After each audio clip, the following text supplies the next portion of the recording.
నమస్తే ఫ్రెండ్స్. పుష్పాలన్నీ తెచ్చుకున్నానండి పూజకి. మీరు చూస్తున్నారు కదా!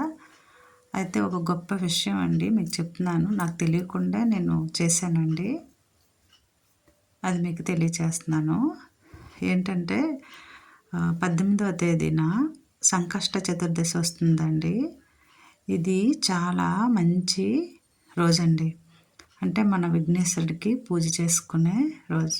మీరు చూస్తున్నారు కదా! ప్రతి పూజలో నేను స్వామిని పెట్టుకుంటాను. నాకు ఒక స్వామి చెప్పారండి. నేను ఒక సంవత్సరం పొడుగునా సంకష్ట చతుర్దశే కాదండి, ప్రతి బుధవారం స్వామి రోజుగా చెప్పుకుంటాం కదా! ప్రతి బుధవారం ఇలాగే చేసుకునేదాన్నండి పూజ. నా మీరు నమ్ముతారో లేదో కానండి, నమ్మి తీరాలి.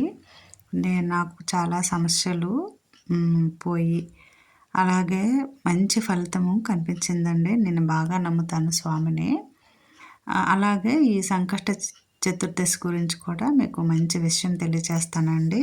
నేను నమ్మే స్వామి గురువుగా భావించే అతను చెప్తుంటారు, మీకు తెలియచేస్తున్నాను. ఏంటంటే ఈ పౌర్ణమి తర్వాత వచ్చే 4వ రోజండి సంకష్ట చతుర్దశి వస్తుంది. ఈ సంకష్ట చతుర్దశి చాలా విశేషమైందండి. పుష్యమి నక్షత్రంతో వచ్చింది. 3 శని నక్షత్రాల్లో ఈ పుష్యమి నక్షత్రం ఒకటి కదండి.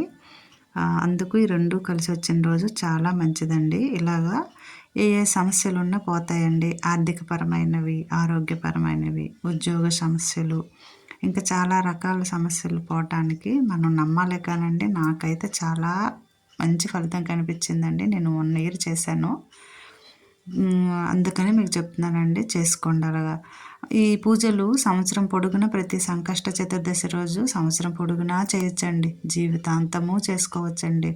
చాలా మంచిది. లేదంటే ఒక 5 సంకష్ట చతుర్దశులు కానీ, 7 సంకష్ట చతుర్దశులు కానీ మనం చేసుకోవచ్చు. నేను పూజలు మంచిగా నాకు వీలున్నట్టుగా చేస్తుంటాను కదండి. మీరు తప్పనిసరిగా నమ్మి తీరాలండి. అందుకే దీనికి ఇలా చెప్తున్నాను. వినండి, చేసుకోండి.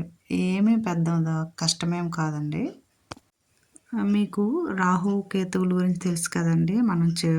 దాని గురించి అందరికీ మనకు తెలిసిందే. విష్ణు చక్రం విసరడం వల్ల మన తల పై భాగం ఒకటిని, కింద భాగం ఒకటిగా రాహుకేతువులుగా మనం చెప్పుకుంటాము. అలాగే రాహువు గణపతికి అధిష్టాన దేవతగా ఉంటారండి. అందుకు అతను చెప్పకుండా మనకి ఏమైనా కష్టాన్ని కలిగిస్తాడు. అందువలన మన సంకష్ట చతుర్దశి రోజు తప్పనిసరిగా మన గణపతిని పూజ చేసుకుంటే చాలా మంచిదండి. అది ఎలాగో చెప్తానండి. ఇప్పుడులాగే మనం ప్రొద్దుట అన్నీ శుభ్రత పాటించి మన గణపతిని పెట్టుకొని చిత్రపటానికి కానీ పూజ చేసుకుంటాము. ఉపవాసము సాయంత్రం వరకు ఉంటే చాలా మంచిదండి. మన వినాయక చవితికి ఎలా చేసుకుంటామో అలాగే కొన్ని మన నైవేద్యాలు పెట్టుకోవచ్చు మనం స్వామికి. అలాగే దేవాలయంకి తెల్ల జిల్లేడు పువ్వులతో కానీ, నెక్స్ట్ ఇంకా గరిక ఉంటుంది కదండి, స్వామికి ఇష్టమైన గరికతో కానీ మనం దేవాలయంకి వెళ్ళి పూజ చేసుకుంటే చాలా మంచిదండి. తప్పనిసరిగా అతను మనల్ని కాపాడుతూనే ఉంటారు స్వామి.